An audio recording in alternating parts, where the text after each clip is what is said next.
नमस्कार, मी विकास। हा जो प्रश्न लिहिलेला आहे हा प्रश्न SSC सीनियर या परीक्षेमध्ये 2023 विचारलेला होता। तो प्रश्नाचा आहे the product of 277 and 323 is म्हणजे काय, या दोन संख्येचा गुणाकार केल्यानंतर येणारा उत्तर यातून ऑप्शनमध्ये असलेला असेल।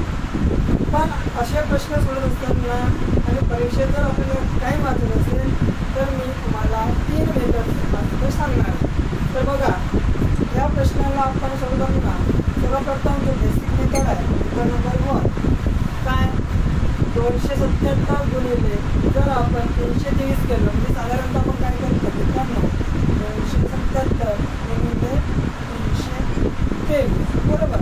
जर का या प्रश्नाला आपण अशा पद्धतीने जर गुणाकार केला 277 गुणिले 323 म्हणजे पहिला 3 ने गुणाकार 77 अंकाला, त्यानंतर 2 या अंकानं पूर्ण संख्येला जर गुणाकार केल्यानंतर पुन्हा खाली लिहायचं, पुन्हा 3 या संख्येला गुणाकार केल्यानंतर पुन्हा काहीतरी हे आणि या तिन्ही याचं आपण बेरीज केल्यानंतर आपल्याला फायनल आन्सर भेटतो। पण यामध्ये आपल्याला खूप सारा वेळ निघून जाईल, अशाने आपलं काही परीक्षा निघणार नाही। त्याकरिता मित्रांनो आपण गुणाकार करत असेल तर अशा पद्धतीचा यूज न करता वापर न करता आपण कशा पद्धतीने यूज करू शकतो तर बघा मित्रांनो, 277 गुणिले 323 गुणाकार पद्धत आहे। पण कसं करायचं, सर्वप्रथम जे एकक स्थानी आहेत म्हणजे 2, 7 आणि 3 या दोन संख्येचा गुणाकार करायचा। त्या दोन संख्येचा गुणाकार केल्यानंतर आपल्याला भेटेल किती आन्सर, 21 म्हणजे 21 मिळाला। पण 21 मधला जो एकक स्थान आहे हा फक्त खाली द्यायचा, हा जर लिहिलं पण 1 झाला, पण आपल्याकडे उरला कोण आता 2, हा 2ला काय करायचा 8चा म्हणजे काय कॅरी ठेवायचा। कॅरी ठेवल्यानंतर बघा मित्रांनो हा झाला पहिले स्टेप। त्यानंतर काय करायचं, त्यानंतर काय करायचं बघा, एकक स्थानाचा गुणाकार झाला त्यानंतर काय करायचं, याचा बघायचा म्हणजे एकक स्थान आणि दशक स्थान युनिट प्लेस आणि 10 प्लेस या दोन संख्येचा गुणाकार करायचा आणि यांची बेरीज करायची। गुणाकार करून यांची बेरीज म्हणजे काय, 3 गुणिले 7 केला आन्सर भेटेल 21 आणि 2 गुणिले 7 केला भेटेल 14 म्हणजे 14। मग या दोन संख्येचं काय करायचं म्हटलं की बेरीज म्हणजे काय प्लस, या दोन संख्येचं बेरीज केलं तर आन्सर काय भेटेल 35 पण आपल्याकडे 2 उरलेलं होतं त्यामुळे या 35 मध्ये काय करायचं पुन्हा 2 प्लस करायचं, आपण भेटेल आन्सर 37 म्हणजे पुन्हा 2 अंकी संख्या भेटलं।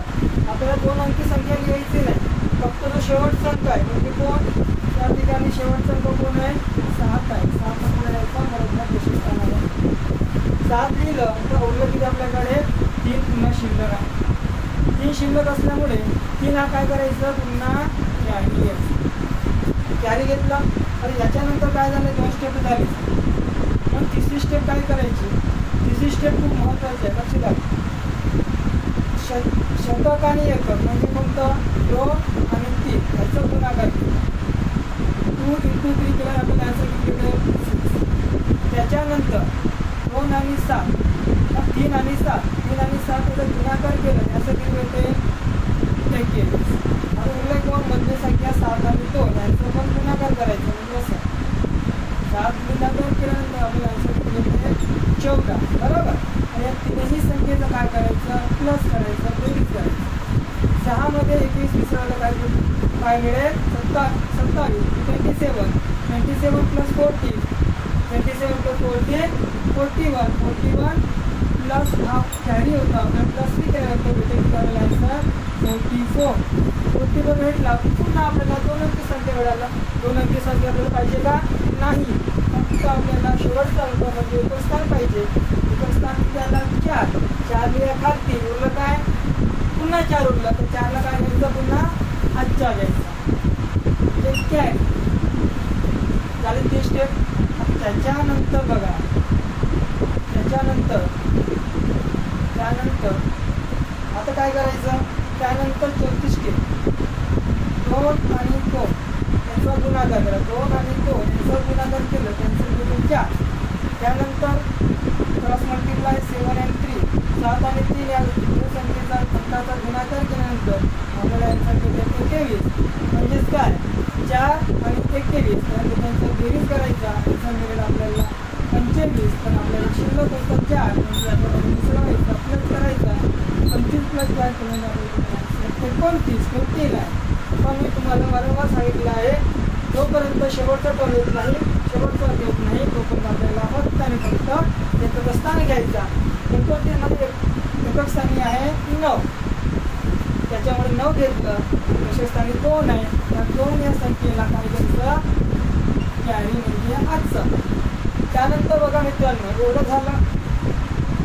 आता आपला शेवटचा काय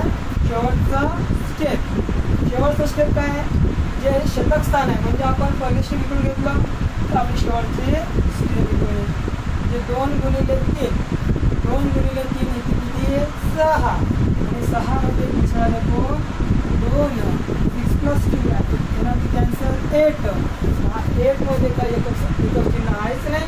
पुन्हा जो काय आहे एक सिंगल आहे, सिंगल एकच आहे म्हणजे एकच स्थान आहे आणि लिहायचा 8 लिहिलं. आता बघा मित्रांनो 8 9 4 7 1 4 8 9 4 7 1 आपल्याकडे ABCD 4 ऑप्शन आहे. 4 ऑप्शनमध्ये 8 9 4 7 1 फक्त आणि फक्त एपर या ऑप्शनमध्ये आहे म्हणजे ऑप्शन नंबर 3 चा करेक्ट आन्सर. त्यानंतर बघा हा झाली आपली पहिली मेथड. आपल्याला आन्सर माहीत झालं की एपर 477 आन्सर आला. पण जर का मी म्हटलं की तुम्हाला त्या परीक्षेत फक्त एकच मेथड अवगत असणं तर काही चांगलं नाही, आपल्याला वेगवेगळ्या पद्धतीने माहीत असणं आवश्यक.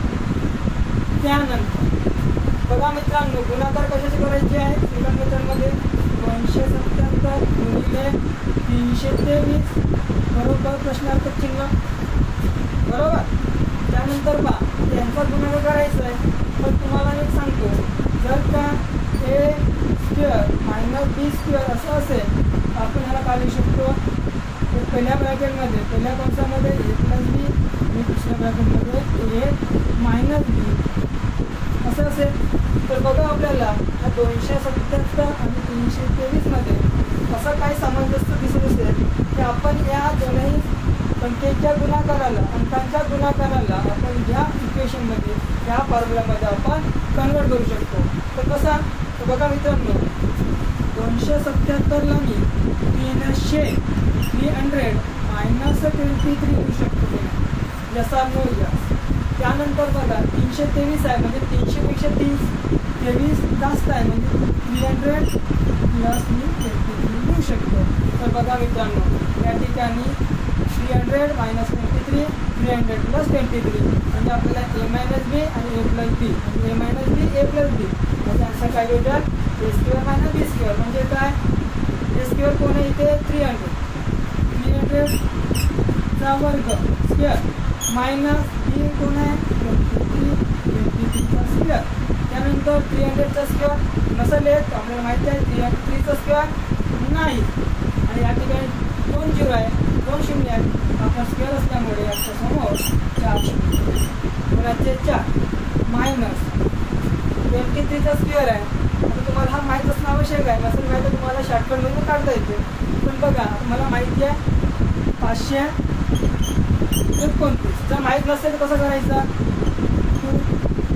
23 चा वर्ग आहे काय करायचं एकक स्थान 9 3 आहे याचा वर्ग 9 या दोन संख्येचा गुणाकार करायचा 2 गुणिले 3 6 6 गुणिले पुन्हा 2 करायचा 6 गुणिले 2 12 12 शी 2 8ला 1 आणि याचा वर्ग केला 2 चा वर्ग 4 4 ना 1 5 असं आपल्याला काढता पण येतं. चला तर बघा मित्रांनो आता काय 90,000 - 529 आपल्याला वजा करायचं आहे. हे अशा आपल्या काय त्याकडे शून्य बघून आपल्याला भीती वाटत असते. पण या 90,000ला आपण काय करायचं वेगळ्या अंकामध्ये कन्वर्ट करता येईल. कसं बघा या ठिकाणी 9 आहे ना त्या 9ला मी काय लिहिलं 8 लिहिलं बाकीच्या पूर्ण शून्याला मी काय लिहिलं 9 लिहिलं म्हणजे माझा संपूर्ण हा अंक चेंज झाला. म्हणजे काय म्हणजे 90,000 म्हणून फक्त 1 वजा केलं म्हणजे 1 वजा केला 1 मायनस केला. त्याच प्रकारे इथून मी 1 कमी केलं म्हणजे मला यामधून सुद्धा एक कमी करावं लागेल. म्हणजे 529 आहे, तर 529 न घेता आपण काय करायचं, वजा करायचं म्हणजे 528 द्यायचं. आता बघा याचा आपल्याला ॲन्सर काढायला सोपं जाईल. का बरं? कारण हे जे अंक आहेत हे याच्यापेक्षा थोडं मोठे आहेत. मोठ्या संख्येतील छोटी संख्या वजा करणं हे कधी पण सोपं असतं. तर बघा दशक स्थान 9, 9 मधून 8 गेले 1, त्याच्यानंतर दशक स्थान 9, 9 मधून 2 गेले इकडे 7, 9, 9 मधून 5 गेले 4, इकडे 2, 8 आणि 9 दशांश कसे. बघा ऑप्शन नंबर ए 89471 एक वाजावर आपला हा करेक्ट असतो. त्याच्यानंतर जर आपल्याला पुन्हा एक जर तिसरा आणि महत्त्वाचं जर मेथड बघायचं राहिलं तर बघा मित्रांनो, या ठिकाणी मेथड नंबर 3 तिन्ही मेथडला ॲन्सर तोच येते आणि अचूक येते, पण प्रत्येक प्रश्नामध्ये वेगवेगळ्या पद्धतीचा मेथडचा आपण यूज करू शकतो आणि कमीत कमी वेळामध्ये प्रश्नाचं उत्तर काढू शकतो. तर बघा थर्ड मेथड काय आपल्याकडे, डिजिटल सम मेथड. डिजिटल सम म्हणजे काय, तर बघा या ठिकाणी आपल्याकडे प्रश्न असा आहे 377 गुणिले 323 बरोबर किती. तर डिजिटल सम म्हणजे काय, डिजिट म्हणजे काय होते, अंक. म्हणजे संख्यामधला एक एक अंक म्हणजे काय, 277 मध्ये 7, 7, 2 असे 3 अंक आहेत. 3, 2, 3 असे 3 अंक आहेत. सर्वप्रथम काय करायचं, डिजिटल सम म्हणजे या संख्यांची बेरीज. आता पहा 2, 7, 7 या ठिकाणी 2 आणि 7 ची बेरीज आणि 7 ची बेरीज. पण या ठिकाणी लक्षात द्या, आपण डिजिटल सम करत असताना जर का 2 अंकांची बेरीज किंवा 3 अंकांची बेरीज जर 9 येत असेल अशा संख्यांना आपण कॅन्सल करून घ्यायची. म्हणजे पहा 2 + 7 9 आले, या दोन्ही संख्येला आम्ही कॅन्सल केलं, तर हा उरला किती आहे 7. त्याच्यानंतर तिकडे गुणाकाराचं चिन्ह, तर पहा 3 + 2 म्हणजे 3 असं आहे. 3 + 2 + 3, 3 + 2 5, 5 + 3 8. पदामध्ये गुणिले चिन्ह 8 बरोबर. 7 × 8 दॅट इज 56. आलं 56. पण आपल्याकडे 2 अंक आले, पुन्हा 2 अंक आले, याकरिता आपण 5 + 6 केलं. 5 + 6 इथे आपल्याकडे ॲन्सर 11. 5 + 6 11. पण हा 11 आला. 11 आल्यानंतर पुन्हा 2 अंक भेटला, तर 1 अंक पाहिजे होतं. 2 अंक भेटलं म्हणजे या दोन्ही अंकातला काय करायचा, 1 + 1 ॲन्सर होईल 2. म्हणजे आपल्याला डिजिटल सम द्यायला पाहिजे 2 यायला पाहिजे. तर आपण असे 4ही ऑप्शन चेक करायचे, त्यांचा डिजिटल सम आपल्याला 2 यायला पाहिजे. जर का तसे ऑप्शन देत असतील तर आपला ऑप्शन काय आहे, करेक्ट राहील. तर बघा मित्रांनो, या ठिकाणी आपण त्या 4ही ऑप्शनचा आपण इथं विचार केला. आता पहिला, आता आपल्याला माहिती आहे की आपला ऑप्शन एक बार आपला ॲन्सरच आहे, पण आपण काय करू, पहिला पी चेक करू. आपल्याला काय करायचं आहे, पी चेक करायचं आहे. पीमध्ये ॲन्सर काय, क्वेश्चन काय 8, 8, 4, 7, 1. डिजिटल सममध्ये काय करायचं, सर्व अंकांची बेरीज, सर्व अंकांची बेरीज केल्यानंतर आपण भागीला 9 करू पण शकतो, पण तसं करण्यापेक्षा पुन्हा टाईम जातो. त्याकरिता मी काय म्हटलं, जर का 2 अंकांची बेरीज 9 होत असेल तर असे 2 अंक काय करायचे, कॅन्सल. या ठिकाणी पहा 8 आणि 1 यांची बेरीज 9 होते, म्हणून यांना कॅन्सल केलं बरोबर.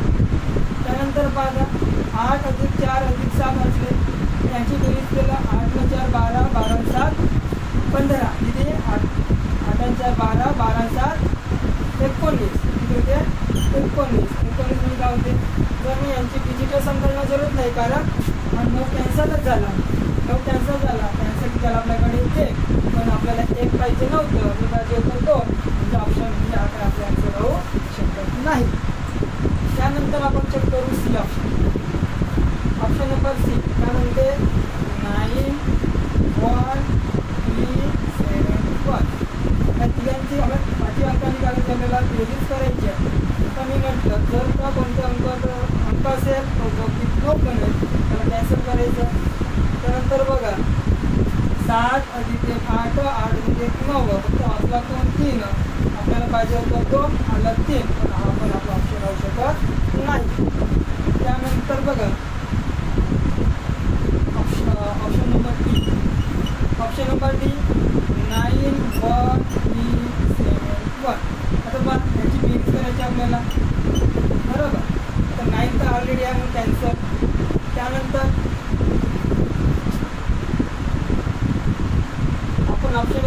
मला वाटते.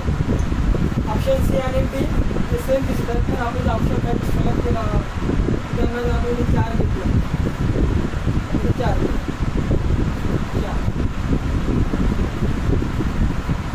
9 4 3 7 1 त्यांच्या त्या सर्व अंकांची बेरीज बघा. 9 म्हटलं 7 ने 8, 8 ने 3 11, 11 15, 11 15, 15 म्हणजे मला पुन्हा 1 + 5, 1 + 5 = 6. But we want to, but answer is 6. So that's why this is also not the correct answer. So ultimately the answer is A. Why? So let us check the answer. Option number A. Next thing. Option number A. Option number A. The number is 8 9 4 7 1. Okay. Add all the digits. Okay. So we have 9, so cancel. 8 plus 1 also 9, so cancel. Now 4 plus 7. 4 plus 7 that is 11. So 11 having a 2-digit number. So that's why we have to add 2 digits. That's a 1 plus 1. Whenever we add these two numbers, 2 digits, we get answer is a 2. So we want to 2. So we will say 2. So that's our option number A is the correct answer. जर तुम्हाला हा video आवडला असेल तर तुम्ही या व्हिडिओला like करायला विसरू नका. सोबतच तुम्हाला हा व्हिडिओ कसा वाटला त्याचा अभिप्राय म्हणून तुम्ही या कमेंट सेक्शनमध्ये तुमचं मत मांडू शकता आणि आपल्या मित्रमंडळींना हा व्हिडिओ नक्की शेअर करा, कारण त्यांचं पण या व्हिडिओच्या माध्यमातून काही गणिताच्या एका प्रश्नाचे 3 मेथड असतात किंवा एका व्हिडिओच्या माध्यमातून 3 मेथड्स त्यांना शिकायला भेटेल अशी मी अपेक्षा करतो. धन्यवाद.